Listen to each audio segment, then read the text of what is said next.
healthcare has grown from 17% of GDP to 18% of GDP and rising. So, what are some opportunities that Enzia sees that is ripe for investments?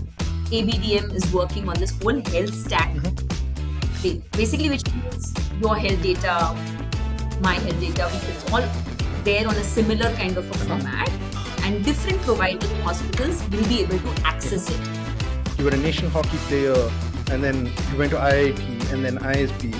We are a early stage VC focused on three fundamental sectors: health, education, and environment. And I also got a chance to look at our systems in Singapore, Turkey, and see where they were versus where India was. So, could you just throw some light on how you make better decisions and guide your firms? Playing hockey, it taught me a lot in terms of just discipline, playing to your strengths as a team, the whole motivation, genuine factor that plays a role and matters whether you win or lose.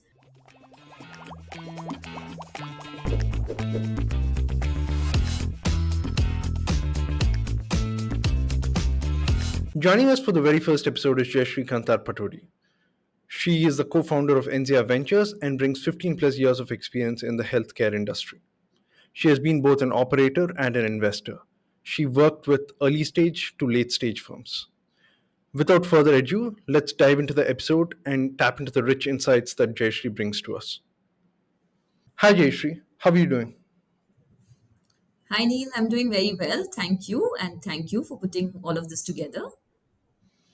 Thanks Jayshree. Looking forward to having this conversation with you for a long time. I'm sure we're going to touch a lot of interesting topics today. Likewise, looking forward. So, Jayshree, you have a very interesting background. You were a national hockey player, and then you went to IIT, and then ISB, and then you are into the one of the most coveted things, which is venture capital. Could you please take us through your journey and where you began, how all this happened?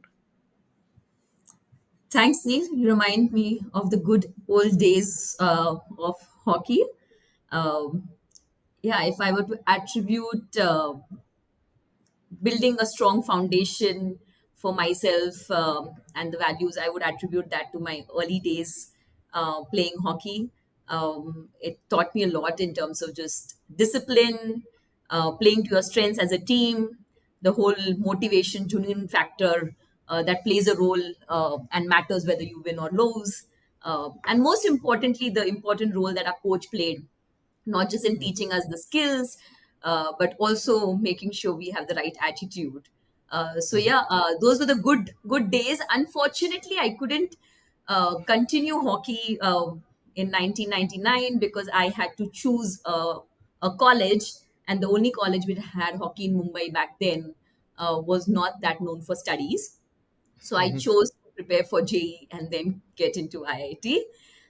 So fast forward at IIT, a large part of my time was the entrepreneurship cell, which in my last year, I was leading the entrepreneurship cell at IIT Bombay. And through that journey, I realized if you want to make an impact at a large scale, create wealth and give it back to the communities, and entrepreneurship is the way to do it and not a job. So the seed of entrepreneurship was sown back then. I think it finally germinated now in 10 years, but I think the groundwork was going on. So post IIT, McKinsey happened, and that was a great um, business foundation and a great alumni network to be a part of. But quickly enough, I moved on from McKinsey because I wanted the time to work on my entrepreneurial venture.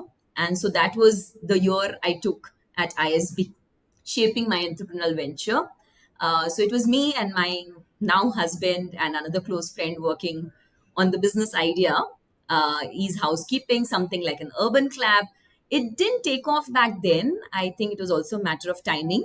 The geo penetration hadn't happened. We were not able to empower supply as much. So somehow that didn't take off. And I was back to square zero on what to do next. So just met an ex McKinsey partner, Mike, who was setting up Khazana's office in India. And that seemed like an entrepreneurial venture. So that was my choice to choose investing, not for investing as much, but for the entrepreneurial journey of setting up Khazana's office in India. And who knew I would be there for 8 years? But yes, very different learnings and roles during those 8 years. Invested across private and public markets. And by the time I left Khazana, we had about $1 billion of assets under management. I got to work across sectors, infra, consumer, health, sustainable development. But healthcare and sustainable development were the sectors I was leading throughout. And I was also part of the global teams in these spaces. So these two sectors did intrigue my interest a lot more, especially in healthcare. We were investors in the largest hospital chain in India, Apollo. We actually stitched up assets across many countries and listed IHH Healthcare, which is the largest hospital chain in Asia now and was the third largest IPO globally back then. Also invested across pharma. For medtech and diagnostics, visited China to understand some of the larger players there. So all in all, it was a very, it helped me understand healthcare in detail, in depth, in India and across geographies, um, and see the huge opportunity in the coming 2 decades, just even from a macro perspective, even from some business models perspective.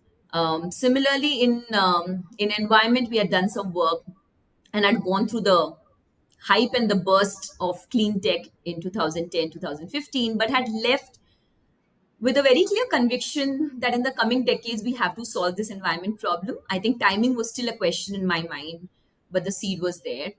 Later, 2016, I was thinking at least let me get to an operating role, because that will help me get as a bridge to starting my own venture.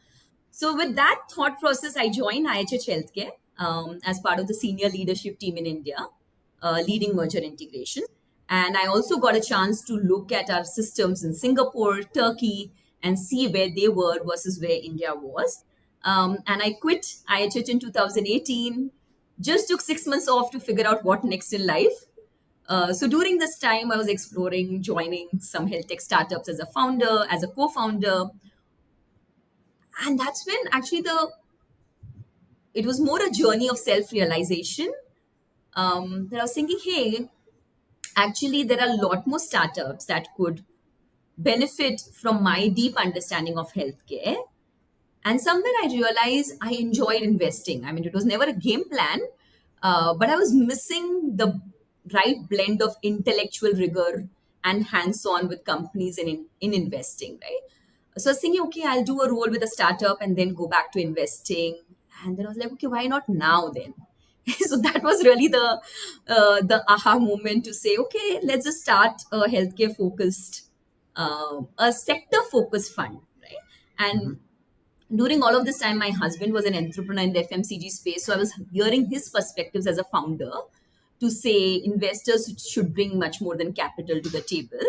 And that was also kind of blending into say, as Enzia, we will be a sector focused fund, bringing more than capital to the table. So that was really finally the germination of the entrepreneurial venture after the long winded journey.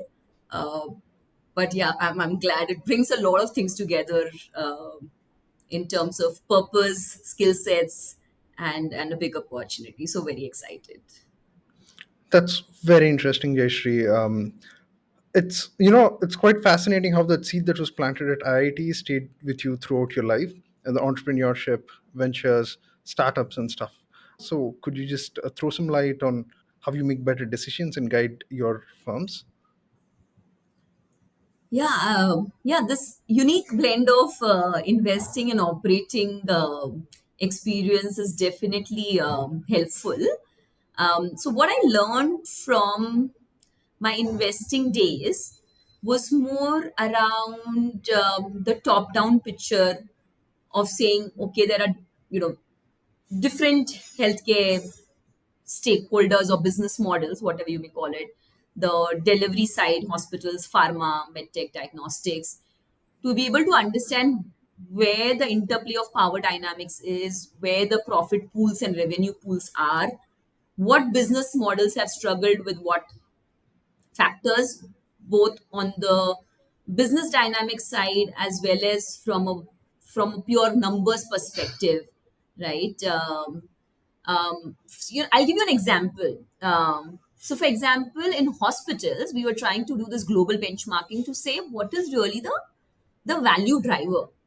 And we realized across Bangkok, some of the leading hospitals there, Bumangrat, the Bangkok hospital, and we benchmarked a lot of hospitals, and we realized EBITDA margins of the leading hospitals were largely in that 20 to 30% range. But what differentiated the best assets from the struggling ones was really their asset turns, which basically means you've set up a hospital, I mean, the capex, and how much revenue could you do on that, right? And then that now leads to saying you're setting up a hospital or any healthcare, like be capital efficient, think through how much revenue will you get on it from a catchment perspective. So, what the investing world helped me, Neil, is just this whole top down thinking and knowing what matters the most in terms of the levers versus getting lost in too many financial jargons to say, hey, what will matter is asset turns, capital efficiency in these business models. In pharma, what matters is being able to tap into the global profit pools, right? How pharma thinks. So it gives a very deep understanding of different businesses and value drivers.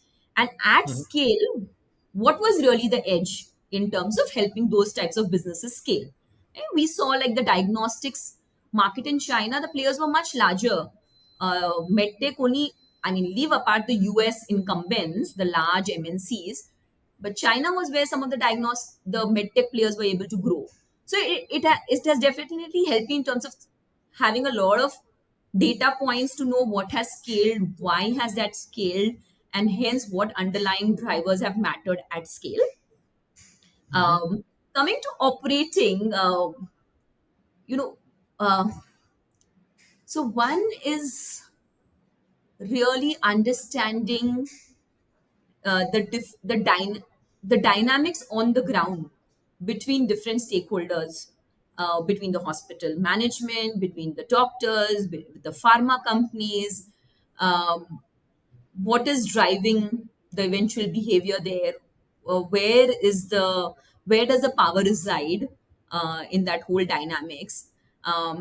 Two, to be able to understand what are the real problems. One, we have as a consumer, we have a lens to say these are the problems, but second is to know from the business perspective where are the problems and where are businesses willing to pay money to solve those problems. So where are the profit pools, what are some of the levers that have worked. So the Mhm. initiatives we were doing around standardization of procurement or even patient experience journey or even figuring out revenue leakage, I have a deeper understanding of saying where were the issues, where were some of the levers, and how can we now leverage tech to build sustainable solutions around those. So even now when we are speaking with founders, one, we are able to kind of connect with those insights on the ground. Two, we are able to help bring those networks to say, hey, you want to speak to this hospital, speak to the CXO, you want to test out. Like when we started our journey, for some of the startups, we were placing their products in hospitals for due diligence. And the founders came back saying, hey, like, uh, we see the kind of deeper questions you ask and the power of networks you bring to the table. Like you are able to bring a Medanta or a Dang Labs and Polo even during the diligence phase. So I think that's really the blend of investing and operating to be able to see things from different perspectives and Mhm. also at different stages to say this is how the company is scaling now, but eventually what factors will matter, and hence being able to help founders think through that longer journey. That's amazing, Jayshree. I can totally see how a person with experience on both the sides can make those connections that only such people can, and yeah, that's going to be really helpful for all your partner firms, I'm sure. Um, so yeah, now I would actually love to learn about Enzia. Wanted to understand your investment approach and various other things. Maybe let us begin with what Enzia stands for, and then if you could throw some light on your investment approach, that would be fantastic. We are a early stage VC focused on three fundamental sectors: health, education, and environment. Um, and let me tell you first how we kind of came together, and then I'll come to the meaning of Enzia. So, health and environment was always there, and we kind of started there. And then the third partner, Namita, she joined, and I had known her for 2 decades from ID Bombay, and she's a leader in education. So he said the core is to bring deep sector expertise, and a strong leadership we know is what will make or break Enzia. So let's kind of strengthen the leadership, and these three sectors are anyway synergistic, fundamental sectors, and now linking to Enzia, right? So Enza stands for the root word of plants like Crescenza, Florenza, and Zia stands for light. So coming together, NZR stands for life and light, and all three of our sectors bring life and light uh, to the planet, to human beings, and yeah. So we thought, and it sounds good. It's easy. Yes. So you highlighted the fact that like how founders were talking about the help that they need beyond the capital, right? So yes, let us definitely understand what's investment approach, the ticket size, and other things about India. But also would love to hear what more do you bring? Sure. So first question first, in terms of our focus ticket size. So we are about a 200 crore fund now. Our sweet spot is seed pre-series A stage. Because we bring the sector depth, we are quite comfortable going in early with our conviction of the problem statements, of the market potential, and having thesis and framework on business models to be able to evaluate whether we think the founder has done the right homework and has the right insights on the space or not, right? So early stage, typically we do 4 to 5 crore check size. We've done anywhere from 2 crore to 10 crore nil, but Mhm, that's our sweet spot. We reserve quite a bit. We reserve a good amount of our capital for follow-on rounds. Our mhm, philosophy, Neil, is from the fund we will invest in 15 to 20 companies. So we are mhm, not here to spray and pray and build a portfolio of 50 to 100 companies. We'll just selectively make high conviction bets in 15 to 20 companies, each of the partner working closely with about 5 to 6 companies in the fund one, and hence being able to, not interfering, but at the same time being available and being able to bring deeper insights as you're working with the portfolio companies. mhm, That's really the philosophy. Um, the way we work on a day-to-day basis with our founders is, with most of our companies we have monthly check-ins. Now, while there's a set kind of a business template to go through the MIS and all, most of the times there's another check-in in that month where the founder is coming up with an issue they are kind of facing and want to brainstorm around. Right. Now that could be just strategy. It could be GTM, mhm, whether this B2C is working, B2B, some network, some connections, how to think through pricing, how to think through packaging, the packages, I mean, not packaging. So it's more, those conversations are driven more from the point in time for the business and where the founders want a brainstorming partner. So mhm. that's how the journey is. And of course, when they go into the next stage of fundraising, um, that's again some heavy lifting in terms of helping them sharpen the story, helping uh, them raise the next round so that they can focus on building the business. Like in some of our companies, we are able to bring key strategic partners as in the cap table in a minor form earlier on. Like we've got Apollo hospitals to invest a small amount. We got some CXOs of pharma. And even as we've thought through our LP pool, we have CXOs in some of these leading companies Mhm. as our LPs, and family offices in some of these spaces as our LPs. So we tap into them. as well. Wherever we see they could be valuable to the portfolio. Got it, Jayshree. I think I should have a whole different conversation on your networks and other things. It totally deserves the time, but I'll park it for another day. Uh, so, when you invest in healthcare and climate tech and other things, Jayshree, tech, do you invest across these sectors, do you have any specific sub focus? Like healthcare by itself has pharma, medical devices, and various other things in it, right? So, is there any specific subsector that you focus on, or are you agnostic to that? So we are agnostic as a principle, but at every point in time, we have a thesis. Like in 2021, when we started fundraising, before that, we spent 3 to 4 months to say, let's synthesize where are Mm-hmm. we, three of us, and where is the thesis? Where do we see the opportunity today? Right. Mm-hmm.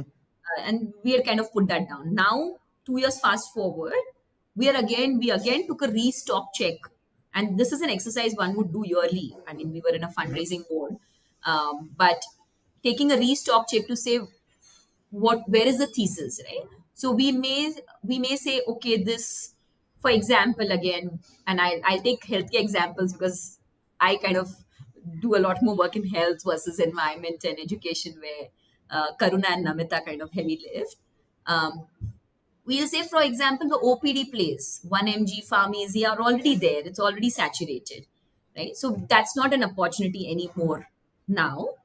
um, but in the specialty segment, we would say some therapeutics are tapped already, like women's health, for example. Neil, we invested back in 2020 in 2 companies, but today, if a women's health founder comes to me, I'm like, hey, you are the 30th company.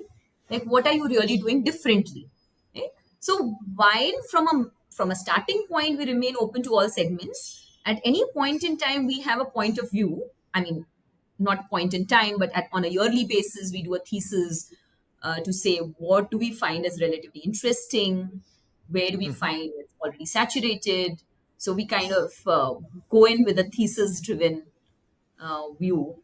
Even in terms of scouting, then we would say, okay, this is interesting. Like geriatric care is interesting, physical digital models are interesting. So we'll go in then looking for companies proactively and not just wait for a founder to come to us. Uh, so now let's flip things around, and let's say if I'm a startup, what should I bring to you in case I want to receive a check from you? Ah, that's a, I can have a laundry list of things there, but let me try to elaborate on the top few things that we value the most. Um, so one, Neil, is really understanding.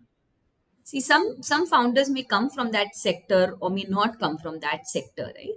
But I think whether they've done their homework, uh, deep work to understand the market, to understand the dynamics, to come up with certain insights on where the consumer behavior is, where the stakeholders are, where the profit pools are, where the revenue pools are, and hence how are they thinking about the business model, right? So one is really deep understanding of the market. Two is whether the founder in the past work or even as they are talking, um, is showing the ability to connect the dots, because what is very important as an early stage founder is how do you do lean pilots, how do you pick up like leading indicators to say whether that's working, not working, whether, hence fail fast, Mhm, or if you find something interesting, then double click, mhm. allocate more resources. So that ability to connect the dots, to do lean pilots, learn, accelerate. um, the third thing I would say is people, I mean, it's the team, right? So the ability to bring a strong core team together. And most of the times these days, solo founder is a tough journey. Um, so in co-founders, then you're looking at complementary skill sets, you're looking at chemistry, because it's almost like marriage. And beyond that, whether that founding team has demonstrated in their previous avatar, or continue to kind of build a strong team, lead a strong team. Last but not the least is the whole capital allocation mindset, which at times comes from how they lead on their personal lifestyle, and also as they talk about the business and the round raise, uh, and how they're thinking about building different pillars, right? Whether they want to um, build three things together, or whether they're thinking about thinking thinking through to say what should I build first, second, and third, Mhm. because I want to allocate capital and resources meaningfully, right? So Mhm. yeah, capital allocation. Got Uh, And by capital allocation, sorry for interrupting the Jayshree. So to simplify things, probably you mean where they're going to deploy the money that they receive from you? Having a clarity on that? Would you yeah, agree with that? Okay, yeah. So, got for it. example, some founders would say, I'll just go raise how much ever I can, versus some will think through and say, okay, I need between 5 to 8 crore, and I don't want to raise more than this today because for the next 2 years milestones, for the next few years milestones, this is how much I need. And yeah, so I think we prefer the latter versus the former. Got it. Any favorite startups from your portfolio?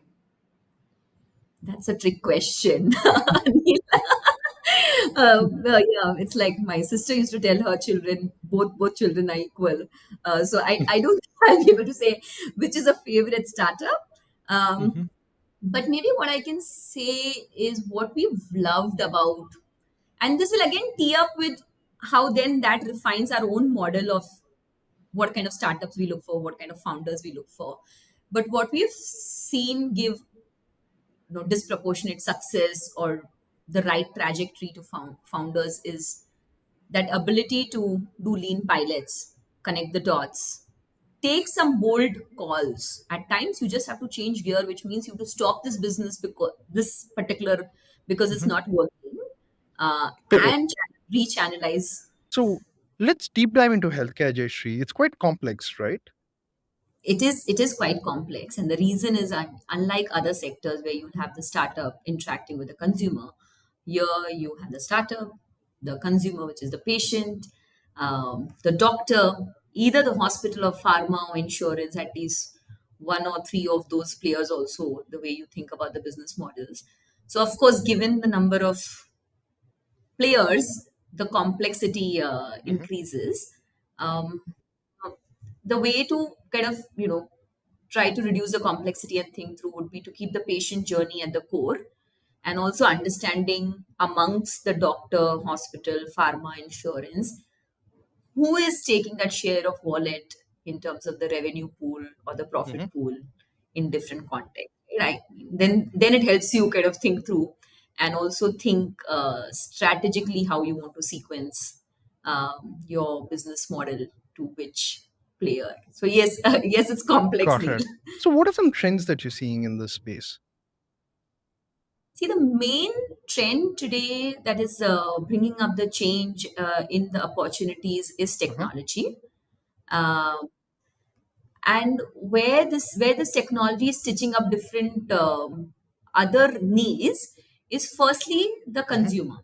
So the consumer has now tasted the power of technology in other spheres of their life, whether it be transport, whether it be payments, whether it be food ordering, and they are demanding equal convenience for health, which is taken even more limelight now. And so technology is kind of helping meet that convenience. The other trend we are seeing is COVID. Thankfully COVID has helped other stakeholders that I just described, right? The doctors, the hospitals, the pharma, insurance, to taste the power of technology, to really believe that even interacting via technology video conference you can deliver outcomes. And so all these players in different ways are thinking through their own digital strategy and are willing to Hmm. partner. um, and the most important one, Neil, is the regulatory Hmm. foundation. Just like we've seen UPI has enabled the whole fintech and the payments landscape, similarly in health, ABDM is working on this whole health stack, Hmm. basically, which means your health data, my health data, it's all there on a similar kind of a Uh-huh. format, and different providers of hospitals will be able to Hmm. access it. of course with patient consent.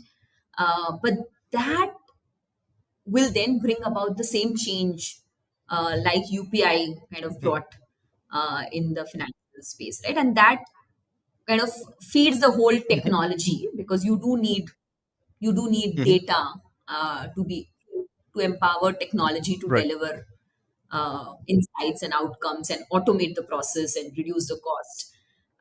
So yeah, technology is the Hmm. main, and there are these underlying trends from patients, from COVID, and from the whole regulatory tech stack Hmm. that India is Got it. building. So what India definitely does have is the huge number of people, consequently a lot of data that we can generate out of these people. So that is great. And But what about things like, whatever the technology did during the COVID, for example, work from home, people are not going back to office. But do you think the other aspects of technology like teleconsulting and other things, do you think that they're here to stay? Well, that's a good point, Neil. And globally, even if you see the telehealth number of consultations, it's definitely gone Okay. down from the COVID days. But it's definitely up from the pre Hmm. COVID days. And that's the secular trend one Right. needs to see, right? Like we started Enzia even Hmm. before COVID. So we had a certain conviction in that Hmm. trajectory and tailwinds already. What COVID has helped is Got accelerated it. that Right. adoption. So yes, there's a downfall, and but now also you'll see people are wanting I mean, corporates are also giving hybrid as an Right. option, and people are able to plan, right? It's not as Definitely. pure a work from home world as it was, right? Reminds me of my pregnancy days when I had to take up a space near office because work from home was not encouraged. Thank God for hybrid. Yeah. So where's some of the funding going right now, Jayshree? So in India, if you see over the last decade, 9 billion has been invested Hmm. in health. Now, again, there has been Hmm. some hype. 60% of this funding was in the last 2 years in 21 Hmm. 22. Now, even if I remove the hype, again, just like we did in the telehealth, there is a secular trend of increasing investments in Hmm. health to the tune of about 500 million to a billion invested every year. Right? And we're talking about 100 billion market. So this means you will be fueling about 5 to 10% of the capital required for the sector through this health tech technology. So definitely, I think it's in the right direction and will make a dent. What we are where the funding is going, again, if I remove some outliers, right, and I would say Pharmacy and Cult, which have taken 20% of this Right. capital, the rest is actually across Hmm. spaces. So it's gone in insurtech, it's gone in preventive healthcare, it's gone in IP, OP, specialty, um, yeah, and the other theme is AI Right. in healthcare. Uh, so what we mean by that is what we are seeing Hmm. across segments. What has really scaled is where you have been truly able to leverage Hmm. technology to reduce the price point at which you are delivering Hmm. healthcare, hence be able to cater to the masses. That's where we've seen Hmm. inflection points. Look at Healthy Tiny, they launched that RIA bot, and that's where they got the inflection from 20,000 price points to 299. Similarly, DocSap, now MediBuddy, they were able to leverage AI and reduce the consultation time from 15 minutes to Hmm. under a minute, and hence again bring down the price points, take it to the Right. masses. So while that investment is across Hmm. segments, uh, the theme cutting across is how do you truly leverage tech to reduce cost and bring and make it available to the Got it. masses. Got it, Jayshree. Um, so how do you compare this with what is happening around the world? Is the Indian market following similar trends? Like, how is it different, given our digital stack and other things? What's your take on it? See, in health, especially, yeah. So there are two major differences and one major Hmm. opportunity. The two major differences size and Okay. structure. So let's compare Mm. US health. Everybody understands it. The US healthcare is almost 75 to 80x bigger than Hmm. Indian healthcare. And the easy way to tee it up is US as an economy is 7.5x bigger Hmm. than India. And if you see percentage of GDP spent on Hmm. healthcare, US is 18.3%, India is about 1.6% somewhere, right? So 11x difference. So it's about the size is very Hmm. different. And hence, the very risky thing to do is to say, I'm building the Uber Mhm. of India, right? Like copying pasting models, hence is you have to you have to give the size in perspective, keep the size in perspective. The second thing is Mhm. structure. Globally and in the US and UK and Singapore, a large part of healthcare is Mhm. insured either by the government schemes or by corporates, right? So if the pie, like in India, is 100 billion healthcare market, globally, a large part of almost all part of it is Right. insured. So insurance is a big role. In India versus if you see, out of the 100 billion healthcare market, 10 billion, rupees 73,000 crore was the premium collected last year, right? So 10% of is Right. insured. And even at times, people read in the newspaper and get a bit misled because the headlines you'll see about 40% of India is Mhm. insured. And we looked at the numbers.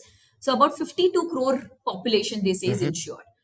But hey, actually, of this 31 crore population is the government insured, which is rupees 200 premium per annum. So that's almost as good as that's not your market, right? From a business perspective. So it's really the 21 crore population which is Mhm. insured. And that too is insured only for IP, which is basically your in hospital Right. admissions. So they still spend a lot Mhm. outside. So that 15% of population hence is also spending a lot outside. And that tees up with the Mhm. 10% insured. So India size is smaller, structure is very different. It is still out of pocket. So what will help is to think first principles, then in terms of what will work in India. The the golden opportunity here, Neil, is the whole regulatory Mhm. stack, the health stack that I spoke about earlier as well. And let me just elaborate that a bit more. Why that is a golden opportunity Mhm. for India. US, for which healthcare is 18% of the GDP, 17% of the VC exits are from healthcare, still struggles with its technology because the data is not interoperable. If I go to one hospital, my healthcare data, I go to another hospital, it's not accessible, right? I mean, it's a shame in some ways. What India is doing and the leaders, they are working, ABDM is working on this healthcare stack. They are defining standards by which every healthcare provider has to store data in that format. So other than Aadhaar, like where every one of us had to take up a unique ID, here every healthcare provider will have to take up a unique ID. And the regulators are thinking very smartly on how to incentivize this through insurance, through favorable payment methods, through faster payment methods, right? And we keep meeting different CXOs and regulators to understand the tailwinds here. And we definitely believe it's in the right direction. Of course, it's complex again. So you need patience. It'll take 5 years. But once we build it, it'll be magic. Right? And I heard Rhythm Desai saying this in one of the conferences. While India is under 4% of the world Mhm. economy, it contributes more than 40% of the digital transactions. And I think that's the power that while India is still small in healthcare, but that's the power the whole health stack can bring about in terms of the opportunities to invest in health. Absolutely. I mean, it's amazing what we have done in terms of like building up our stacks, public infrastructure.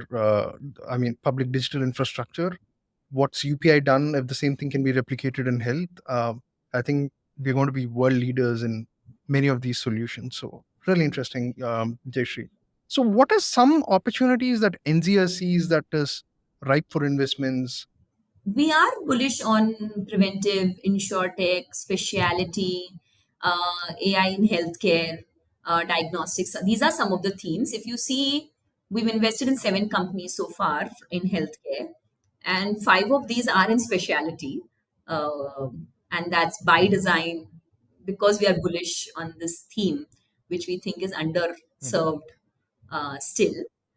So yeah, that definitely specialty focused businesses is what we definitely find interesting, along with some other Mhm. themes that I mentioned. Let's deep dive into specialities. And why do you find it interesting? Why 5 out of 7 of your investments are there? What makes it interesting to you? Yeah. So firstly, Neil, just to make it clear, by specialty we mean focused on a certain Mhm. condition issue. So for example, Cloud9 in Mother and Child, Dr. Agrawal's in Eye. So it's focused on a certain disease, condition, or population. Now, this is Mhm. nothing new. Specialty focused businesses has been a theme for the last 10 years, and I've been investing in healthcare for the past 15 years. Um, the difference, though, is what kind of specialties we funded 10 years back. We saw the opportunity, and what kind of specialties we are funding now, and what kind of specialties we'll fund in the Mhm. future. And there are, I think, different trigger points Mhm. for those.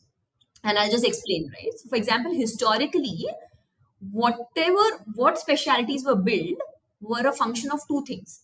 One, whichever didn't match, I mean, which could go out of the hospital, or needed to go out of the hospital because of the way the patients were demanding different experience or different services. Right? And case in point, which everybody is aware of now, is Cloud9, mother and child. Very much was part of every multi-speciality, and still Cloud9 has scaled beautifully and is going to IPO soon. So mother and child was one. Dr. Agarwal's in eye, that's going to be 1,000 crore revenue soon. Dental was again which came out. So historically, what went out was which naturally didn't, which could go out of the Mhm. hospital, right? And because also investors were also looking at what is not as capex intensive as a multi-specialty hospital that we could Mhm. fund. So both from a consumer demand as well as from a business model perspective, it Mhm. made sense.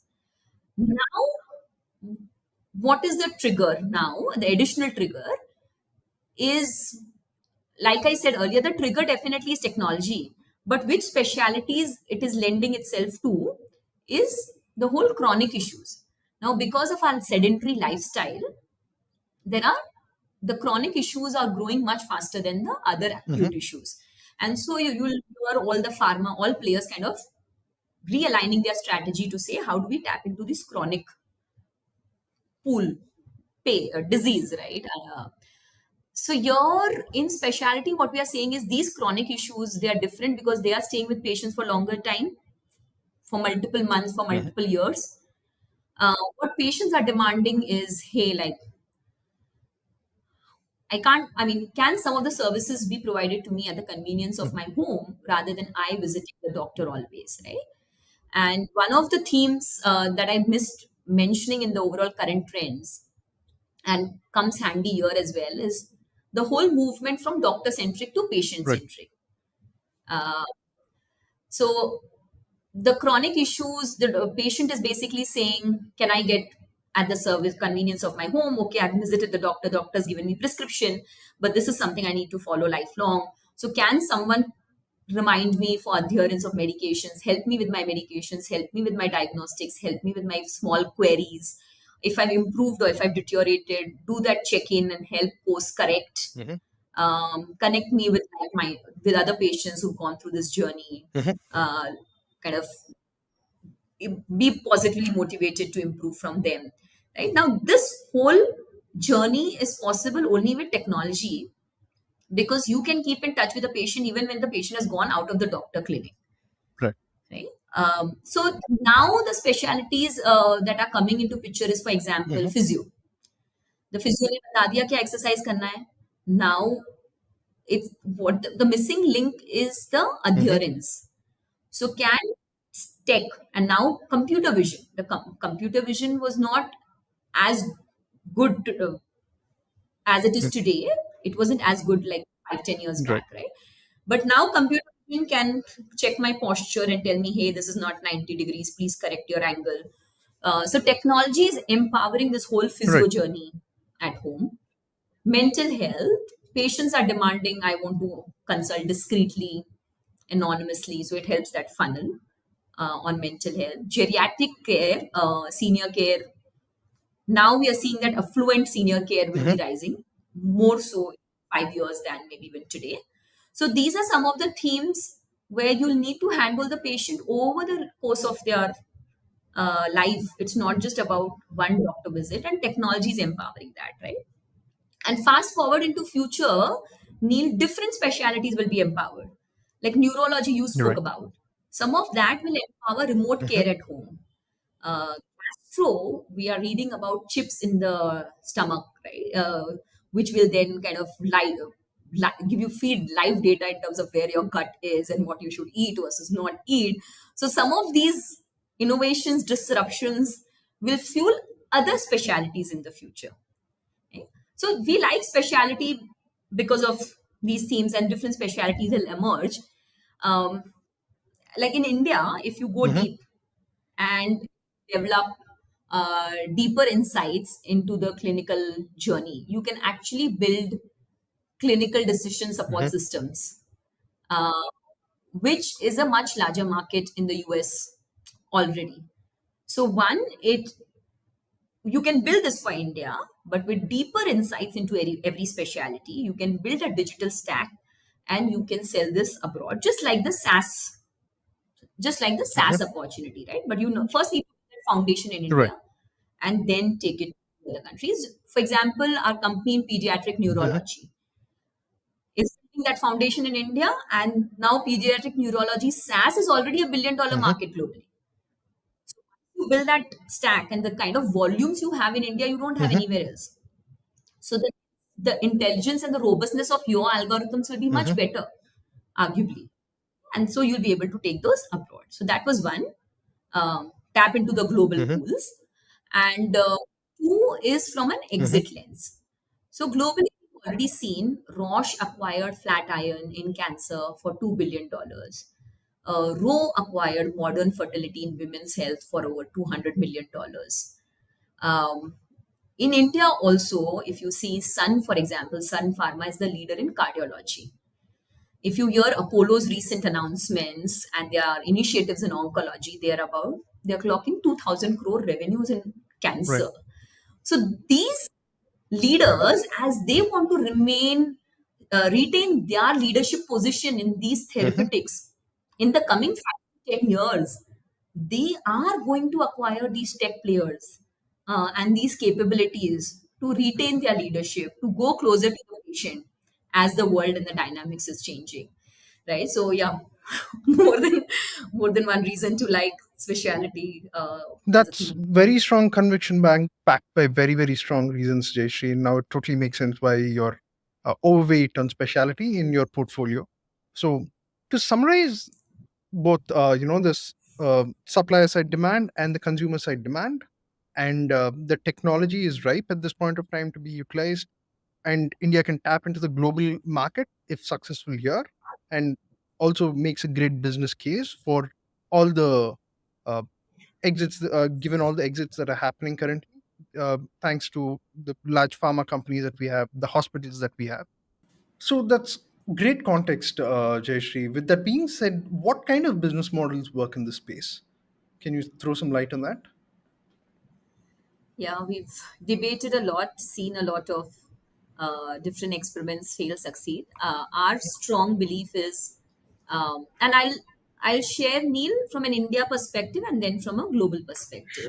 Sure. So from an India perspective, we think a full stack digital model will work. Mm-hmm. What I mean by that is full stack is catering to the patient journey end to end. Mm-hmm. And by digital, I mean as a supply, you need to give both physical touch points as well as digitally covering the patient journey, right? And let me give you some examples here of what I mean by full stack digital journeys. So, for example, if you look at Q Spine, Mm-hmm. it's a physio chain now doing about, I mean, I don't know if, yeah, but more than about 40 crore, closer to 100 crore revenue in the physio space. They first started physical, and now through COVID, they've realized the power of digital and now doing phygital. Right. Right. And similarly, we think in different specialities, founders would need to think whether they want to go physical first or whether they want to go digital first. Mm-hmm. And the way I would encourage thinking through this is from both lens, from a patient lens, from a Mm-hmm. patient journey lens, and from your business capability lens. And I'll give you a few examples to put that in perspective. So, from a patient journey lens, knowing where the patient journey is broken. Like if today someone were to start physio, we spoke about this. If the adherence piece is where it's broken, that could be a good foot in the door to first build the digital stack to cover that adherence piece. But then from your from your supply perspective, in the sense for you to be able to tap into meaningful wallet share of the patient. And since we discuss India, the market size is much smaller. You have to tap into the end-to-end wallet share of the patient. That's where your business economics starts making sense. If you have a business model where you're taking a sliver of a much smaller healthcare market, that's not meaningful in India today. Right. And so you struggle on the whole customer acquisition cost versus the LTV, right? Like, just from a business economics perspective. So If from a we can, patient perspective, you see where Jayshree, it's broken. sorry for interrupting, if we Yeah. can expand on that LTV for our viewers. Yeah, it's basically the lifetime value. So if I am,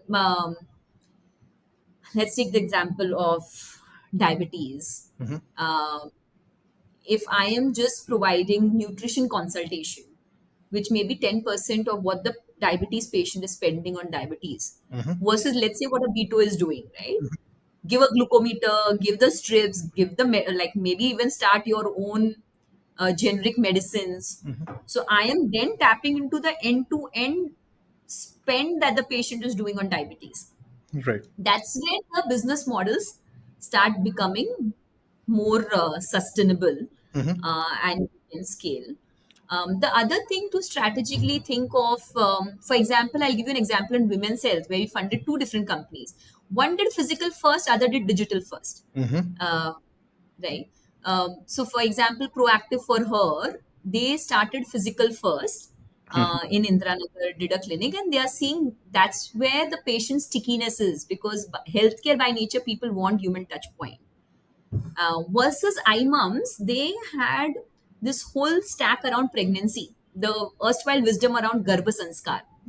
They had this whole knowledge around how do I deliver that content to the mother, and she can then meditate, talk to the baby, do some exercises. Now that was their unique strength that they brought to the table, right? So they could start digital first.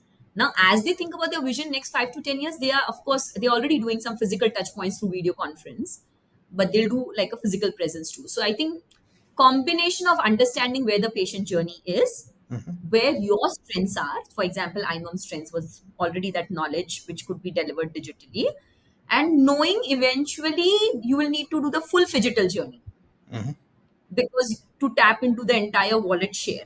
Right? So eventually you'll need to do phygital, but think through what makes strategic sense, what will give you that footing, what you will give you that credibility from a patient lens perspective, and what do you have in pocket, and hence physical first or digital first in India. Right now, from a global perspective, in the neighboring markets, for example, Nephroplus and dialysis has been able to then take that whole full stack model to countries like Malaysia, Uzbekistan, right, and tap into those markets as well. So that's an opportunity in the emerging markets nearby.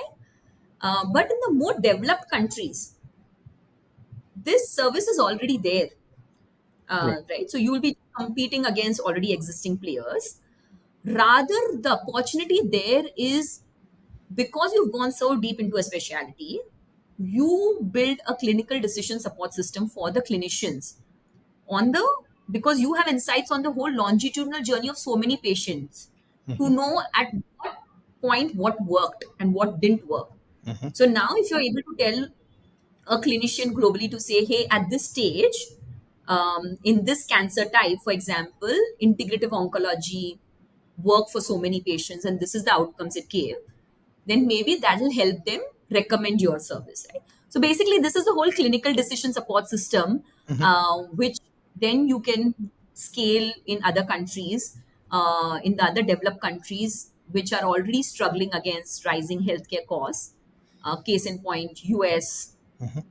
Uh, Healthcare has grown from 17% of GDP to 18% of GDP and rising. So regulators are also welcoming of solutions from other markets, which can help reduce the cost of healthcare, which can reduce the friction. So from a global perspective, you need to think a bit differently. But from an India perspective, definitely we look for founders who are thinking end-to-end patient journeys and building digital models. Got it. That's great. Jayshree, but I do see some challenges here, right? For example, while end-to-end capturing value is great, and then making sure that the customer stays with us for the full journey is great. Digital is great. That's what all of us would want. I would want that for my grandmother. But there are certain challenges in terms of, like, let's say, the connectivity. When you're talking about digital, while we have one of the cheapest rates today thanks to Geo, there might be certain issues in the remote areas, right? So do you see any such challenges, something that needs to be kept in mind for founders who are Yeah, exploring the space? yeah. No, so connectivity, I mean, that's of course across sectors. I'll speak about two unique challenges, unique to this business model in some ways, Sure. right, Neil? So one has been, how do you build the trust bridge, Mhm. the whole clinical credibility bridge, Sure. that hey, like I know about the specialty and hence you should talk to me. Hmm. And the second, linked in some ways, is the whole go to market. Hmm. Um, so what many players have done is by default chosen B2C because of familiarity as a patient, knowing it's broken, hence assuming that if I offer this to consumers, they will they will kind of take it up, right? But the struggle with the B2C journey for many founders has been the cost of acquisition has been high. Hmm. And because many started with only the digital layer, they were not tapping into the patient's entire wallet. And hence the whole CAC to LTV didn't make sense. So my suggestion on this whole go-to market would be to think through whether B2B is better for your business or B2C is better for your business. Hmm. And the way to think through is, if you look at the again, I mean, patient, I mean, look at the patient journey.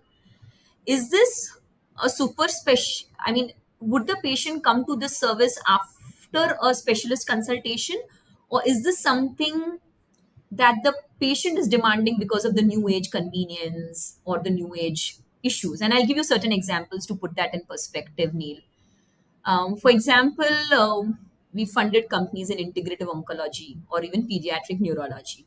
Hmm. Now, these are, I would say, super specialties, right? Like an oncologist, the patient is largely with an oncologist, and then integrative oncology would come. So, your best chance is for the oncologist to recommend you Hmm. rather than trying to build the trust bridge with the patient directly. That will be a tall ask. Right.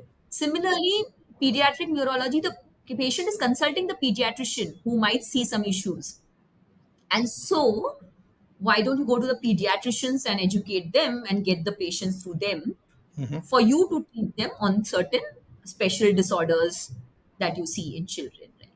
Versus, for example, proactive for her built in this whole non-judgmental gynecology care for the teens women, and that clearly was a demand from women, right? A gynecologist wouldn't recommend to say this is a non-judgmental gynecology clinic. So that had to be B2C. Hmm. Mental health again is something which patients want to keep it discreet. So Right. that again will be B2C. So thinking through why, what will suit given the whole speciality. And it also helps resolve your first issue of trust and credibility. Like, especially in case of super specialities, if you won the trust of the doctor, the oncologist or the pediatrician, because you've educated them on what are the clinical protocols you followed, what are some of the clinical papers out there, how are you keeping quality check, then you are able to leverage that trust, and the patient will eventually listen to the specialist, right? So that's the way for you to kind of think through building your trust bridge. Unless, like iMoms, you had something different in your kitty, like a Garbh Sanskar and some, like they had in their team a gynecologist and art of living guru. So they could bring different aspects to lend credibility to their offering. Hmm. So I think these two things one needs to think through: building your credibility and thinking through go to market. So, as you were speaking about all those issues, certain things that were running through my mind was like, let's say if I approach a doctor, if I were a founder, if I put myself in the shoes of a founder, maybe ask them to recommend my product to the patients and stuff. What it makes me think is, like, would the doctor do it? They have uh, disproportionate influence on how patients make their decisions. Would it cut into their pockets or things like that? But that With that being said, there could be quite a few challenges like this, right? Do you have an example of a startup or something like that which has executed really well, navigated through all these challenges? Uh, if so, would love to hear about that. Yeah, yeah. So one of the unfortunate reality of healthcare in India is, historically pharma has given a lot of goodies to the doctors, and the Right. doctors are used to getting, I mean, not all, but majority. I mean, that's a trend that doctors then expect a certain cut. Also, unfortunately, our healthcare community in India is very underpaid. I mean, these are doctors who are some of the smartest people from our batches. But even as you look at their salary levels, it's only in their 40s, 50s after their specialization, super specialization, where they start earning Mhm. like a respectable money. A lot of MDs also earn like a lakh or something around that per month, right? So there's a structural issue given Indian healthcare price points. So you need to, of course, think what's in it for that doctor who's recommending, and yeah, you need to keep in mind two three things, right? One is clinical outcomes. So Mhm. what is the credibility you have, and in this case, for example, you ask for some examples. Our startup Butterfly Learnings, who's in pediatric neurology, or Zen Onco, which is integrative oncology, they have a lot of papers to show Mhm. um, that in case of a breast cancer, oxygen therapy alongside conventional therapies led to better outcomes. The Mhm. use of medical cannabis in case of certain cancer types helped control side effects and hence elongate the chemo treatment and hence outcomes better. So there are many clinical papers out there. What they do is they go show the doctor these are the clinical protocols, and they also establish credibility on saying how do we follow these clinical protocols and what are the quality checks we have in place, Mhm. right? In another case, in a pediatric neurology startup Butterfly Learnings, the founder herself is a pediatric neurologist and only one in the country who's done that course, the ABHA therapy from the US, right? Mhm. So she herself then is um, An expert. key opinion Right. leader and hence brings credibility to the table. Right. So, yes, you're right. Those are the challenges, but then that's how you kind of think through. And in some cases, of course, the doctor is consulting the patient, hand holding the patient for some time. So, you do share some consultation fees with the referring doctor. Mhm. So those are the models that work. In another case, for example, in case of a physio chain, I know um, that model of referring from the doctor didn't work because the doctor's incentives were more aligned to treating the patient, the surgery, versus this was a preventive, right? It wouldn't need the surgery. You're So right. for them, they tried the doctor channel, they realized it's not working, and then they just went the B2C route. So I think in some cases it'll be clearer. In some cases, you'll do your experiments to figure out what's working, what's not working. Yeah. Interesting. Yeah. Got it, Jayshree. So one of the things that sounds very important to me is like having that clinical credibility. Is there something else that the founders should be thinking of? Those founders who are trying to build in the space, what should be on top of their mind? What should be on top of their priority list? Yeah, yeah. We meet a lot of founders in the early stage, right? And I think three things, if the founders can kind of think through, would really help.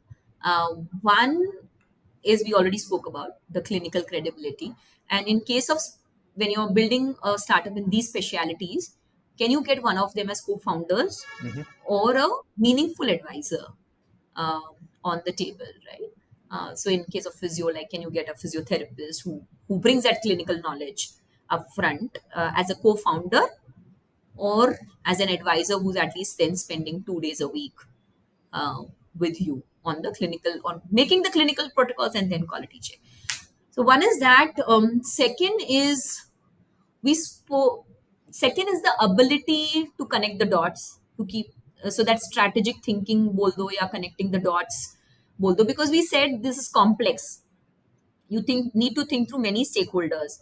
You need to think through physical versus digital. You need to think through B2C versus B2B. You need to think when India, I mean, India now, but when some global markets, right? So I think the capability to connect the dots, some bit of healthcare knowledge will give you an additional edge, but I think it's more about strong first principles, and also ability to do lean pilots and pick up what's working, what's not working, so you can fail fast and you can accelerate on things that are working. So that whole capability of connecting the dots, strategic thinking becomes extremely important. And the third is the whole tech capability, right? Because that's what is helping you stitch the user journey today, and hence your foot in the door with other service providers. And that's what will give you your 10x, your 50x, because that's the tech stack which you'll be able to take to a few other markets. Um, so not just the UI UX, but like I spoke about, the whole clinical decision support systems as an opportunity. That's about AI. How are you feeding the right label data? How are you making your AI more robust and taking that globally? So I would say these three things, in terms of capabilities and also in terms of thinking through, um, would definitely help. Got Have it. a great kick. Could you share with us what are your other areas of interest in life and what else interests you a lot? Sports has been a passion, but the other new realization has been around active citizenship. So Neil, before starting Enzia, I had taken 6 months off to figure out what next in life and to shape that journey. And during this time, this was Mumbai in 2019. My 10 minutes commute to WeWork had taken 40 minutes because of the metro construction and the stormwater drainage work that was going on. It reminded me of some words from Sam Pitroda during my IIT Bombay days when he had come as a speaker. He said, if you cannot fix the road outside your house, you have no right to discuss politics over tea, coffee. Right? So that kind of struck with me. And we formed a local community. We registered a ALM in Mumbai. You can register that under the BMC. We started doing monthly meetings with the local authorities.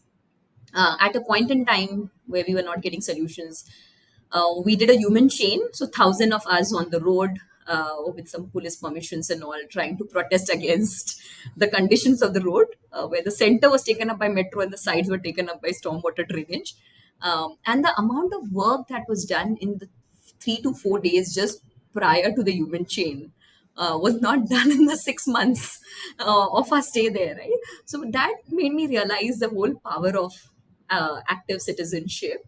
And since then, been following, very inspired by Nilikani Foundation, which does a lot of work around this space. So that's definitely an area where I want to contribute much more 5-10 years from now. But even before that, maybe start giving a day a week in some shape or form to the local community we are staying in. So yeah, that's definitely on the cards. That's fantastic. That's really nice to know, Jayshree. I mean, I'm sure your society and the community that you're going to live in is going to benefit so much out of it. Any closing final comments from you? No, thanks, Neil, for making this interesting. I kind of learned a lot as I reflected and tried to share some thoughts. Um, the closing remarks would be in spirit of this podcast, and otherwise too, around health and environment. So I'd say health is wealth. All of us should work and start using the services of so many other startups coming up in the space. And environment in our daily way, the way we consume. I mean, just trying to get off consumerism a bit. I know GDP has been a metric we've been measuring, but it's more about quality of life and quality of our planet. So in the spirit of that, just thinking through our daily act and trying to reduce the harm to Mother Earth as much as possible. And last but not the least, a lot of dollars and money should flow towards building these fundamental sectors. In Enzia, we have education too. So I would say education, health, environment, rather than the whole convenience, consumerism, which is very short sighted, I would say. It was fantastic having you with us, Jayshree. See you soon. Pleasure's mine.